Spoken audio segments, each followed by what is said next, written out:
정의당이 규제혁신 5법에 대해 우려하는 점들에 대해서 설명을 좀 드리고자 합니다.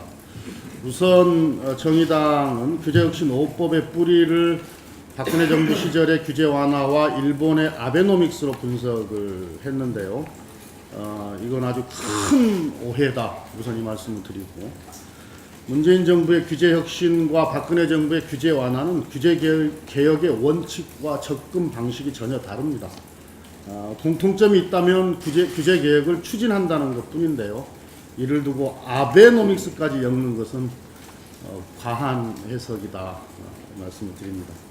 정의당에서 우려하는 국민의 생명과 안전, 개인정보 보호 등을 이유로 우리 당도 박근혜 정부 시절에 규제 프리존법을 반대를 했었습니다. 국민의 생명과 안전 그리고 환경에 관한 규제 완화는 안 된다. 이 대원칙에는 지금도 변함이 없습니다. 그렇기 때문에 박근혜 정부의 규제 프리존법의 문제와 한계를 보완해서 새롭게 5개의 규제 혁신 법안을 발의한 것입니다. 그리고 규제 혁신 5법은 저희 당이 주도해서 치열한 고민과 토론 끝에 만들어낸 법입니다. 구체적인 내용에 대해서 조금 더 말씀을 드리겠습니다. 먼저 정의당에서 가장 걱정하는 점은 우선 허용 사후 규제가 국민의 생명과 안전에 문제가 될 수 있다는 건데요. 우선 허용 사후 규제의 기본 전제는 국민의 생명, 안전, 환경을 저해하는 경우에는 적용하지 않는다는 것입니다. 이러한 원칙을 규제혁신 5법에 분명하게 명시를 했습니다. 그리고 정의당에서 개인정보의 비식별 조치를 하더라도 다른 정보와 결합하거나 미래에 기술이 발달되면 특정 개인을 식별할 수 있다, 이런 지적을 하고 있는데요. 저희 당도 같은 문제의식에서 다른 정보와 결합해도 개인을 식별할 수 없는 조치를 한 경우에만 한해서만, 비식별 조치를 한 경우에 한해서만 제3자 제공을 허용하기로 한 것입니다. 그리고 특례를 받은 기업이 시행한 개인정보 비식별 조치를 별도의 전문기관에서 검증받도록 하는 안전장치를 추가했다는 말씀을 드립니다.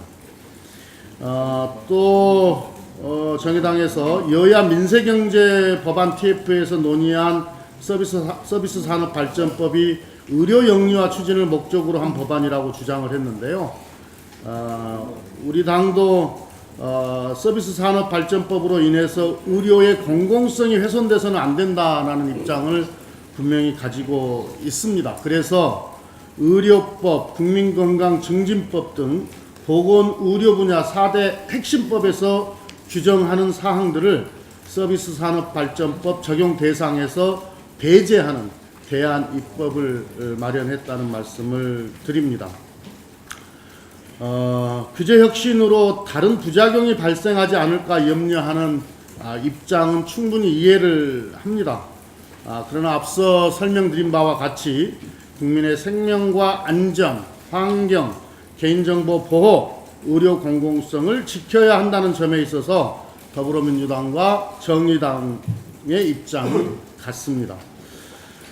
그리고 정의당도 시대에 뒤떨어진 불합리한 규제를 개선해야 한다는 원칙에는 찬성할 것이라고 생각을 합니다. 규제 혁신으로 인한 부작용이 우려되는 부분이 있다면 보완책을 마련하면 됩니다.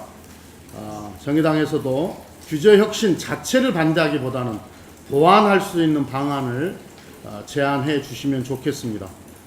여야를 떠나 모든 정치권이 규제 혁신과 우리 경제의 혁신 성장을 위해 힘을 모아주시기를 당부드립니다. 혁신 성장의 관문, 입구는 규제 혁신이기 때문입니다.